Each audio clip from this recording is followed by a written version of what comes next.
बोलिए गीता मैया की जय।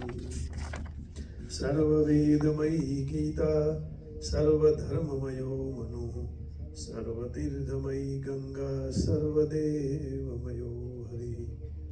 मलनिर्मोचनं पुंसां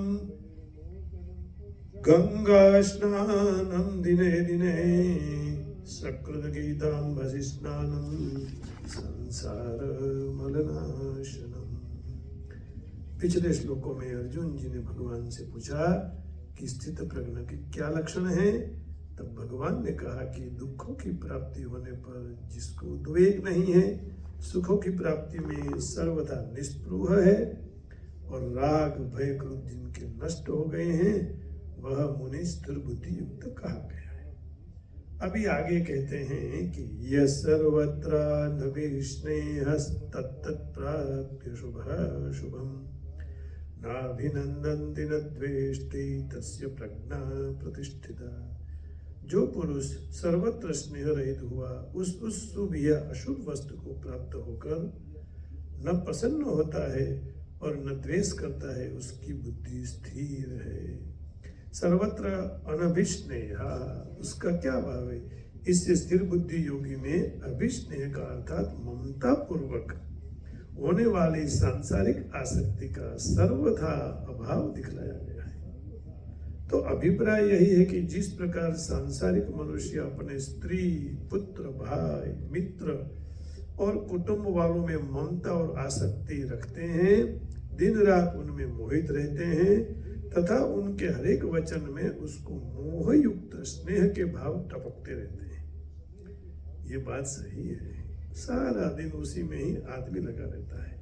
स्थिर बुद्धि योगी में ऐसा नहीं होता है, उसका किसी भी प्राणी में ममता और आसक्ति युक्त प्रेम नहीं रहता है। इसलिए उसकी वाणी भी ममता आसक्ति के दोष से सर्वथा रहित, शुद्ध और प्रेममयी होती। कई संतों से मैं मिला हूँ, उनका जीवन जो इस श्लोक में भगवान ने बताया वैसे ही होता है। साधुओं ने आजकल धंधा खोल दिया है, संप्रदाय वालों ने, और सनातनी साधु आज भी उसी रास्ते पर चल रहे हैं। न कुछ चाहिए, केवल देना है, बस समर्पण करना है, समाज के लिए सर्जन करना है, समाज को दे देना है। तो इसलिए उसकी वाणी भी ममता और आसक्ति के दोष से सर्वथा रहित और शुद्ध और प्रेममय होती। आसक्ति की काम, क्रोध आदि सारे विकारों की मूल है आसक्ति। इसलिए आसक्ति के अभाव से अन्य सारे विकारों को अभाव समझ लेना चाहिए। शुभाशुभम पद किसका वाचक है तथा उसके साथ तत्पद का 2 बार प्रयोग करके क्या भाव दिखलाया है? जिनको प्रिय और अप्रिय तथा अनुकूल और प्रतिकूल कहते हैं, उन्हीं का वाचक यहाँ शुभाशुभम पद है। वास्तव में स्थिर बुद्धि योगी का संसार की किसी भी वस्तु में अनुकूल या प्रतिकूल भाव नहीं रहता है। जाहि विधि राखे राम, ताहि विधि रहियो, सीताराम सीताराम सीताराम कहियो। ये साधुओं का जीवन होता है। सनातनी साधु केवल भगवान की उपासना में, आराधना में, साधना में, अनुष्ठान में लगे हैं। पैसे इकट्ठे कर मंदिर बनाना, बहुत भक्त लोगों की भीड़ इकट्ठी करना, संख्या को बढ़ाना, ये संप्रदाय वालों का काम है। सनातनी साधु केवल भगवान का भजन करके बैठे रहते हैं और समाज को सही रास्ता दिखलाते हैं। ये तो सांप्रदायिक साधु तो खुद भी गिरते हैं कुएं में और दूसरों को भी गिराते हैं। आप देखते हैं अभी संसार में यही तो चल रहा है। आपको पता है, आप मेरे ये वाक्य के साथ सम्मत भी हो जाओगे, लेकिन फिर भी उन साधुओं के साथ एक अंधे कूप में गिरोगे। भक्ति कोई दिखावा नहीं है, केवल धर्म के आधार पर ही चलना अच्छी बात है, वही सच्चा धर्म है।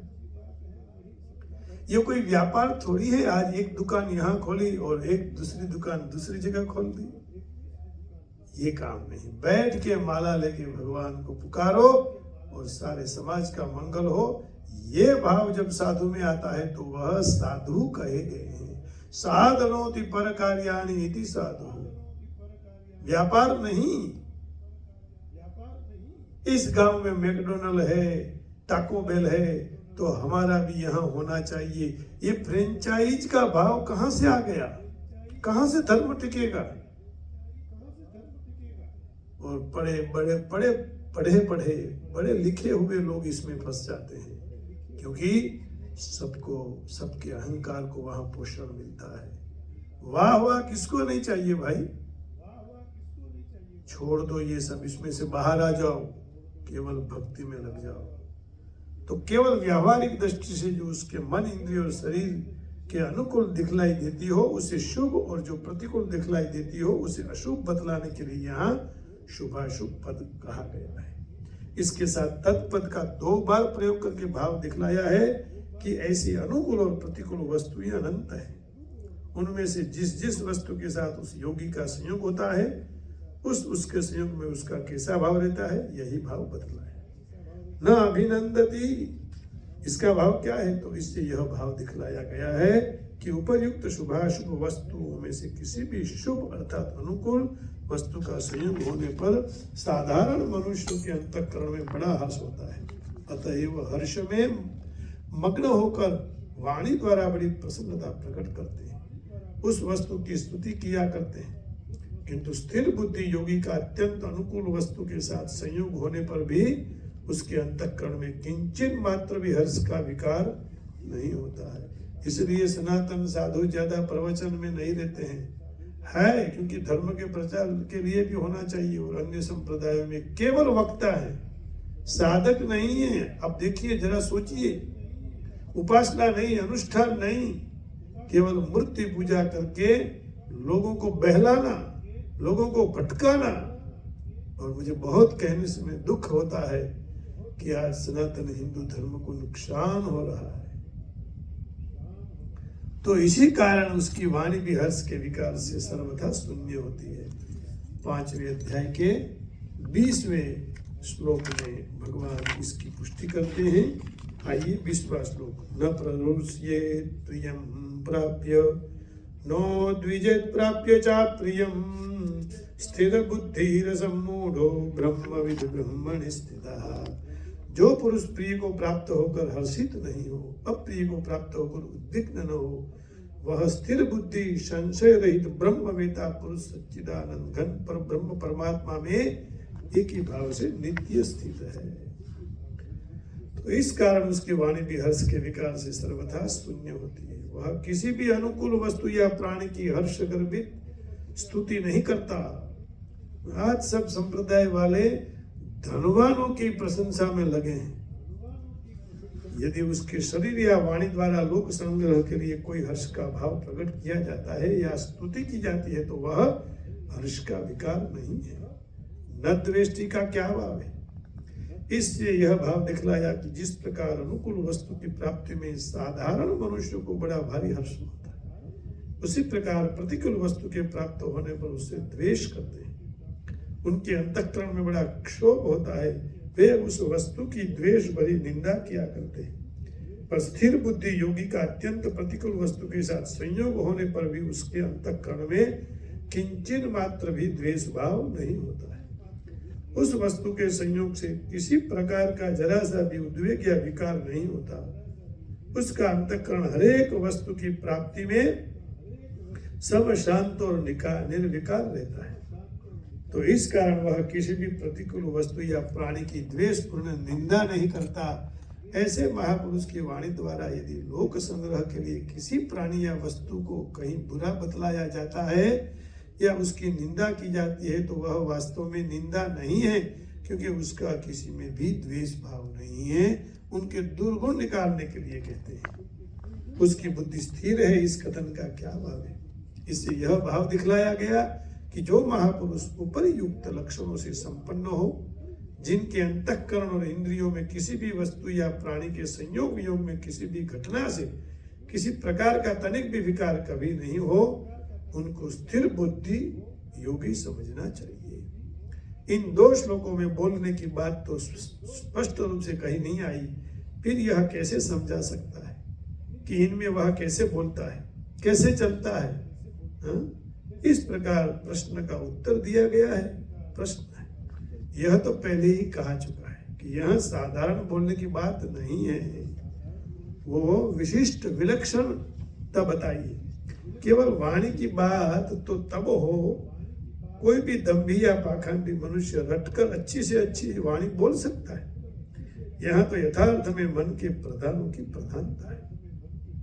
इन दोनों श्लोकों में बतलाए हुए मानसिक भावों के अनुसार इन भावों में भावित, इन भावों से भावित जो वाणी होती है उसी से भगवान का तात्पर्य है। इसलिए इनमें वाणी की स्पष्ट बात न कहकर मानसिक भावों की बात कही गई है।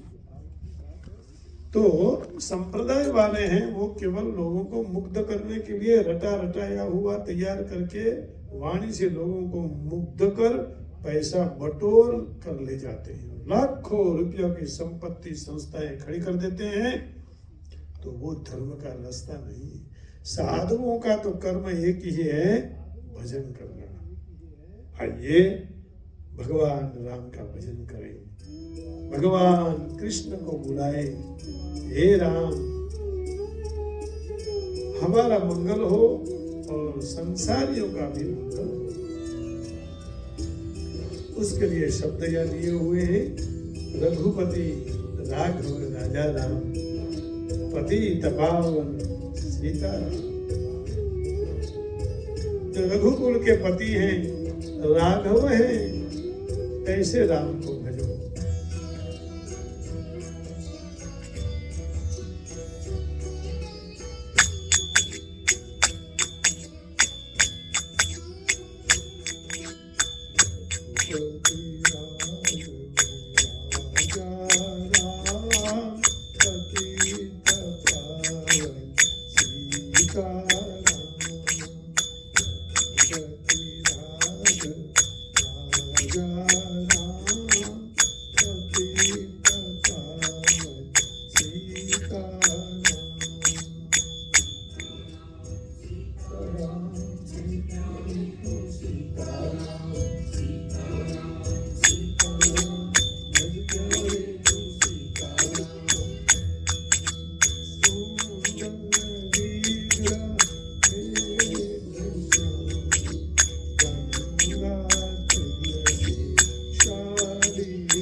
सबके हृदय में बैठी हुई माँ भगवती उमिया जी को प्रणाम करके वाणी को विराम देता हूँ।